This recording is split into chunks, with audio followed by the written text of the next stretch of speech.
அநியாயமாக உயர்த்தப்பட்டுள்ள petrol diesel விலை உயர்வு, பேருந்து கட்டண உயர்வு, தரமில்லாத சாலைகளால் போதை ஆசாமிகளால் ஏற்படும் விபத்துகளை தடுக்க நடவடிக்கை எடுக்காமல் தலைக்கவசம் அணியாவிட்டால் அபராதம் என்ற பகல் கொள்ளையை கண்டித்து இந்திய ஜனநாயக வாலிபர் சங்கம் சார்பில் காமராஜர் சாலை ஜிஆர்டி அருகில் இருந்து ராஜா திரையரங்கம் சந்திப்பு வரை வாகனங்களை கயிறு கட்டி இழுத்து ஊர்வலமாக சென்று கண்டன ஆர்ப்பாட்டம் நடத்தப்பட்டது.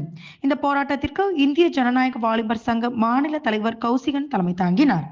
இந்திய ஜனநாயக வாலிபர் சங்கம் மாநில செயலாளர் சஞ்சய் சேகரன், பொருளாளர் ரஞ்சித்குமார், மத்திய குழு உறுப்பினர் ஆனந்த் மற்றும் இந்திய மாணவர் சங்கம் மாநில செயலாளர் பிரவீன்குமார் ஆகியோர் கண்டன உரையாற்றினர்.